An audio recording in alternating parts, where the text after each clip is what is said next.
Merci Benoît, bonjour à tous. Dans ce journal, Et on va retrouver dans quelques instants notre professeur de lettres pour un cours de français médical assez étonnant.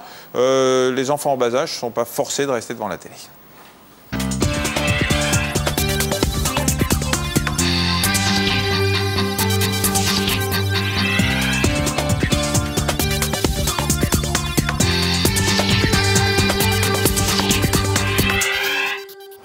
Émilie Descou-Ounadi, bonjour.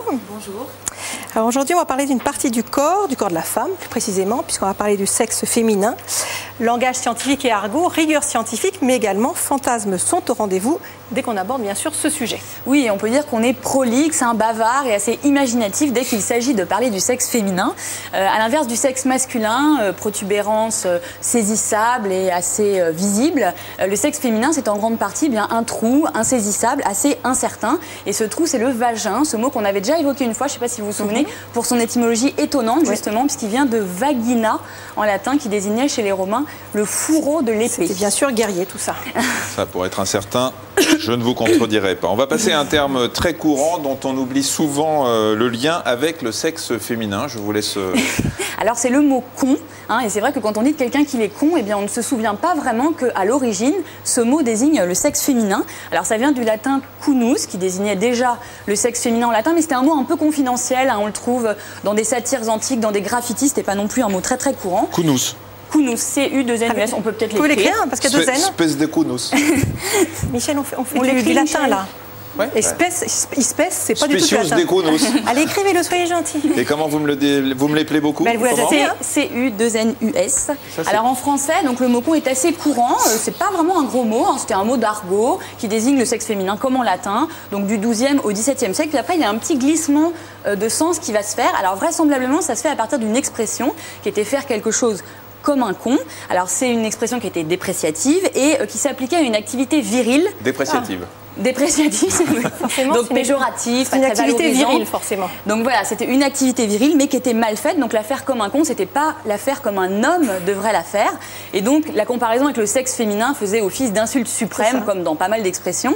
Et du coup, l'homme qu'on compare à un con est un peu féminisé, un peu castré, d'une part, et puis les comparaisons avec des éléments du bas corporel, que ce soit les organes génitaux ou les excréments, c'est toujours assez péjoratif.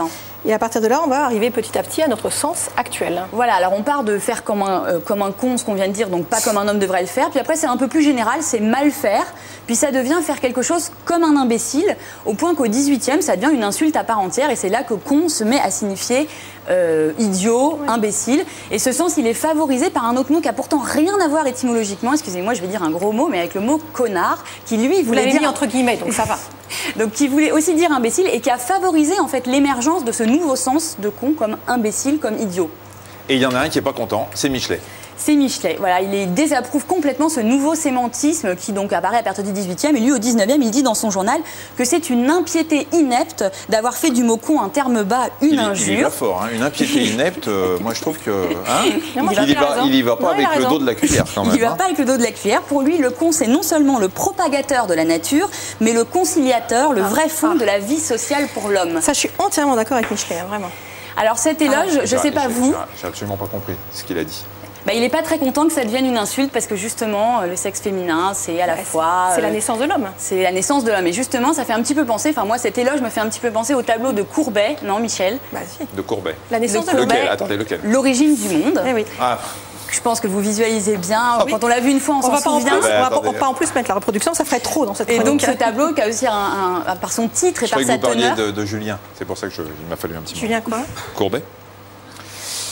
Donc ce tableau, par sa teneur et son titre, est aussi une sorte d'apologie du sexe féminin. Très bien. Alors à partir du 18e, on va oublier presque complètement le lien initial avec le sexe de la femme. Oui, alors on a des preuves linguistiques. Déjà, on féminise le mot. On peut dire d'une femme qu'elle est conne ou dire que c'est une conne. Donc ça prouve déjà qu'on ne se souvient plus du tout que ça désignait le sexe féminin. Voilà. Et puis, vous pouvez penser à une expression con comme une, avec un mot qui commence par un B, qui serait plutôt le sexe masculin.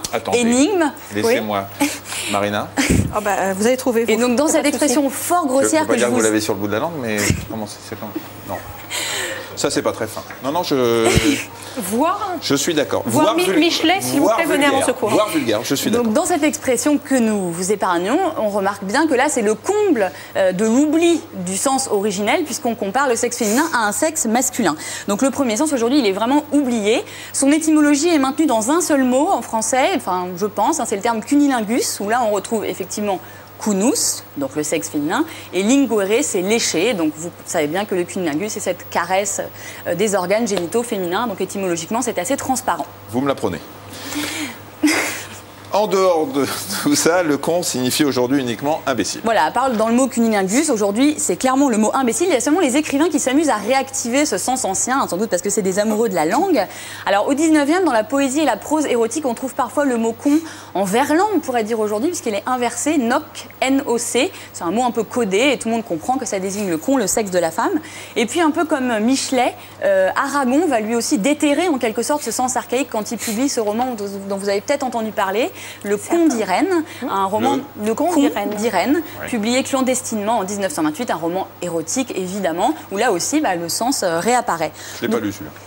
Donc au final, ce qu'on peut dire, c'est quand on s'intéresse à ces mots comme vagin ou con, c'est des mots qui nous montrent l'importance du sexe féminin dans l'inconscient collectif, alors que pourtant, si on se place d'un point de vue psychanalytique, il n'y a qu'un organe génital, c'est le pénis. Il y a ceux qui l'ont et ceux qui ne l'ont pas. Vous savez que d'un point de vue freudien, le sexe féminin, c'est... l'absence de sexe masculin. Voilà, c'est un pénis châtré en quelque sorte.